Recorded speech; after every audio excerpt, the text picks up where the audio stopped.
తాకట్టులో ఉన్న బంగారం అమ్మాలనుకునే వారి ఇన్ఫర్మేషన్ ఇస్తే దాని వాల్యుయేషన్ బట్టి మీకు కమిషన్ కూడా ఇస్తుంది గోల్డ్ హబ్. కర్మ రిపీట్స్ అనే పదం విన్నారా? అధికారం శాస్త్రం అనుకున్నాడు, అడ్డదిడ్డంగా మాట్లాడాడు, నోరుకి అడ్డు అదుపోలేదు, అమ్మలెక్కలు మాట్లాడాడు, వ్యక్తిగతాన్ని మాట్లాడాడు, ఇష్టం వచ్చినట్టు మాట్లాడాడు.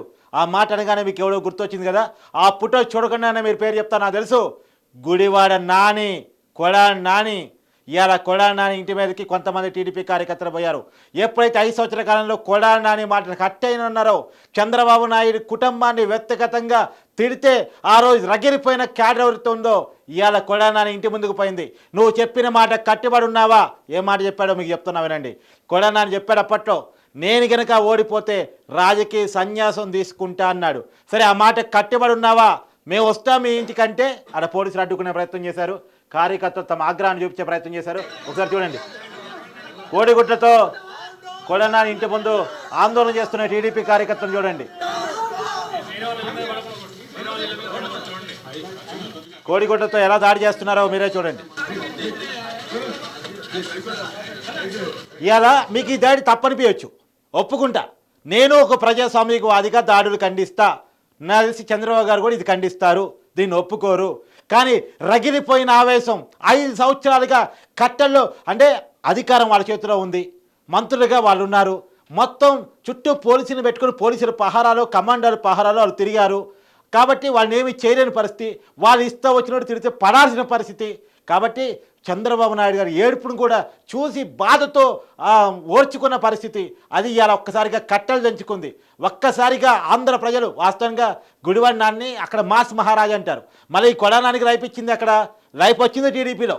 జూనియర్ ఎన్టీఆర్ పేరు పెట్టుకొని టీడీపీలో జాయిన్ అయ్యి టీడీపీలో ఎమ్మెల్యే టికెట్ తీసుకొని టీడీపీలో ఎమ్మెల్యేగా ఎదిగి టీడీపీలో నాయకుడిగా ఎదిగి ఆ నాయకత్వాన్ని, ఆ పదవిని ఉపయోగించుకొని వైసీపీలో పోయి వైసీపీలో గెలిచి తనకి లైఫ్ ఇచ్చిన చంద్రబాబుని అడ్డదిడ్డంగా తిట్టాడు. తనకు లైఫ్ ఇచ్చిన చంద్రబాబుని అడ్డదిడ్డంగా తిట్టాడు. సరే, తిరితే పర్లేదు, చాలామంది తిట్టారు. జగన్మోహన్ రెడ్డి కూడా చెప్పాడు. జగన్మోహన్ రెడ్డి ప్రతిపక్షంలో ఉన్నప్పుడు నంద్యాలలో ఉండి ఆ ఊరు తీయాలి అన్నట్టు కూడా మాట్లాడాడు. సరే, అది పోని, అంతటితో మాట్లాడాడు. చంద్రబాబు నాయుడిని మాత్రమే కాదు, ఆ కుటుంబ సభ్యులను తిట్టాడు, అమ్మ భువనేశ్వరిని తిట్టాడు, ఇస్తా వచ్చినట్టు తిట్టాడు. అందుకని ఆ కోపం ఇవాళ టీడీపీ కార్యకర్తలు కనిపిస్తుంది. ఆ దాడి తప్పనిపించవచ్చు, నేను తప్పే అంట. కానీ ఆ ఆగ్రహం వెనకాల కారణాలు మాత్రం చాలా ఉన్నాయి అనేది క్లియర్గా చెప్పుకోవచ్చు. ఇప్పుడు ఎవడు రాడు. అంత గోల జరుగుతుంది. కొడాలి నాని బయటకు ఎందుకు రాలేడు, సమాధానం చెప్పలేడు. ఎందుకంటే తనకు జన్మనిచ్చినటువంటి పార్టీని, జన్మనిచ్చిన నాయకుడిని, రాజకీయంగా ఎదగడానికి ఉపయోగపడే నాయకుడిని బండ బూతులతో తిట్టి, వాస్తవానికి కొడాలి నాని శాఖ ఏంటి? కొడాలి నాని శాఖ మీ అందరికీ తెలుసు. కామెంట్ పెట్టండి కింద. బూతుల శాఖ మంత్రి అవునా కాదా? కొడాలి నాని 5 సంవత్సరాల కాలంలో, తన పదవీ కాలంలో గుడివాడ ఎమ్మెల్యేగా చేసిందేంది, మంత్రిగా చేసిందేంది? ఒక్కసారి మీరు కామెంట్ పెట్టండి. గత 5 సంవత్సరాలు 2019 నుంచి 2024 వరకు కొడాలి నాని గుడివాడ ఎమ్మెల్యేగా గుడివాడలో చేసిందేంది, మంత్రిగా రాష్ట్రాన్ని చేసిందేంది? మీరు కామెంట్ పెట్టండి. ఏముండదు. ఏంటంటే చంద్రబాబు నాయుడు బూతులతో తిట్టడం, పవన్ కళ్యాణ్ బూతులతో తిట్టడం, ఇంకొక నాయకుని బూతులతో తిట్టడం, దేని ఉమాని బూతులతో తిట్టడం, బూతులతో ప్రెస్ మీట్ పెట్టి మాట్లాడటం తప్ప కొడాలి నాని చేసిందేంది? ఇలా అదే ఆవేశం గుడివాడలో మనకు కనపడతా ఉంది. మనం చూస్తూ ఉన్నాం, కొద్ది పోలీసులు వారిస్తున్నట్టున్నారు. పోలీసులు వారిస్తున్నారు.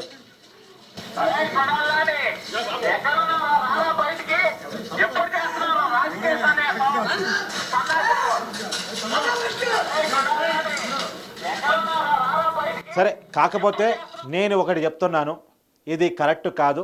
గత 5 సంవత్సరాల కాలంలో ఇదే విధానాన్ని కొనసాగించిన వైసీపీకి ప్రజలు పెద్ద ఎత్తున బుద్ధి చెప్పారు.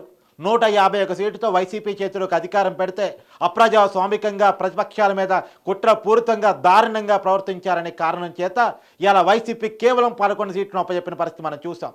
ఇదే పరిస్థితి, ఇదే ఘర్షణ వాతావరణం, ఇదే వాతావరణాన్ని మనం క్రియేట్ చేయొద్దు. తేడా వాళ్ళకి, అంటే విషయం ఏంటంటే టీడీపీ నాయకులకు, వైసీపీ నాయకులకు, టీడీపీ కార్యకర్తలకు, వైసీపీ కార్యకర్తల మధ్య తేడా ఉండాలి. ఒక క్రమశిక్షణ తోటి మెరిగిన పార్టీ, గత కొన్ని దశాబ్దాలుగా ఉన్నటువంటి పార్టీ టీడీపీ. వీరు ఇలా రెచ్చిపోద్దానికి ఒక పర్థం ఉండదు. చంద్రబాబు నాయుడు గారు నాకు తెలిసి ఇలాంటి రాజకీయాలు ఎంకరేజ్ చేయరు అని నేను అనుకుంటున్నాను. ఖచ్చితంగా ఇలాంటి ఘర్షణ పూరిత వాతావరణాలకు ఎవరు క్రియేట్ చేయొద్దు, ఎవరు నాయకుల మీద పోవద్దు. వాళ్ళకి ప్రజాస్వామ్యంలో ప్రజలు బుద్ధి చెప్పారు. ప్రజలు ఎవరికైనా ఓటు రూపంలోనే బుద్ధి చెప్తారు, ఇలాంటి దాడి రూపంలో కాదు. వాళ్ళు ఎవరైతే బూతులు మాట్లాడారో వాళ్ళంతా రియలైజ్ అవుతారని నేను అనుకుంటాను. ఎందుకంటే 2014లోనూ 2019లోనూ వరుసగా గెలవగలిగిన కొడాలి నాని ఇప్పుడు మాత్రం గెలవలేకపోయాడు అంటే అక్కడ మాస్ మహారాజుగా గుడివాళ్ళలో చెప్పుకోగలిగినటువంటి కొడాలి నాని వచ్చిన కొత్త అభ్యర్థి మీద ఎన్ఆర్ఐ అతను వచ్చిన కొత్త అభ్యర్థి రాము మీద ఓడిపోయాడంటే కారణం కొడాలి నాని తిట్టిన బూతులు, చేసిన పని విధానం, ఏదో మాట్లాడిన మాట, అతని పద్ధతుల వల్ల మాత్రమే అతను ఓడిపోయాడు. అతనికి రియలైజేషన్ అవుతుంది అని అనుకుందాం. మనం ఒకటే గుర్తుపెట్టుకోండి, మంచి పరిపాలన ద్వారా, మంచి విధానాల ద్వారా మాత్రమే బుద్ధి చెప్పగలం.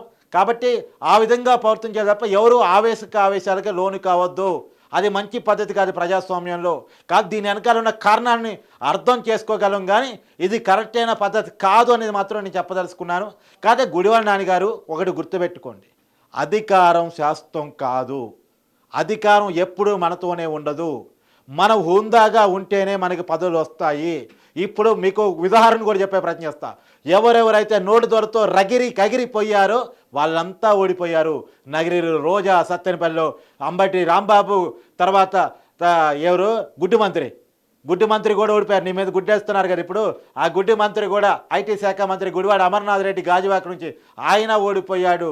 ఎవరెవరైతే ఎగిరెగిరి పడ్డారో, అధికారం ఉంది కదా ఎగిరెగిరి పడ్డారో వాళ్ళందరూ తమ ఎమ్మెల్యే పదవిని కూడా కోల్పోవాల్సిన పరిస్థితి మనం చూస్తూ ఉన్నాం. కాబట్టి గుర్తుపెట్టుకోండి, నోరు మంచిదైతే ఊరు మంచిది అంటారు. అది ఎప్పుడో పెద్దవాళ్ళు చెప్పింది సామెత. అంటే నోరు మంచిగా ఉండాలి అనేటువంటిది కేవలం నోటి ద్వారా కారణంగా మాత్రమే ఇవాళ మీరు గుడివాళ్ళలో విలన్ అయిపోయారు ప్రజలకి. నిన్నటిదాకా ఏ ప్రజలైతే మిమ్మల్ని హీరో అనుకున్నారో, ఏ ప్రజలైతే మా ఎమ్మెల్యే తోపు అనుకున్నారో, ఏ ప్రజలైతే మా ఎమ్మెల్యే పుడింగ్ అనుకున్నారో, అదే ప్రజలు కోడిగుడ్డతో మీ ఇంటి మీదకి వచ్చి మీ మీదకి వేసే పరిస్థితి ఉంది. ఒకనాడు మీ ఇంటి పరిసర ప్రాంతాల్లో కూడా రావడానికి భయపడేవాళ్ళు, కానీ ఇవాళ మీ ఇంటి మీదకి వచ్చి కోడిగుడ్లు వేసే ధైర్యం వచ్చిందంటే కారణం మీకు ప్రజలు చెప్పిన బుద్ధే, కేవలం మీ నోటి దోలే. గుర్తుపెట్టుకోండి, సమాజంలో నేను మాత్రమే పుడింగిన అనుకుంటే కుదరదు. ఎవడు కోడే పుడింగి, ప్రతి సామాన్యుడు పుడింగే. తెగించడమే ఆలస్యం గుర్తుపెట్టుకోండి.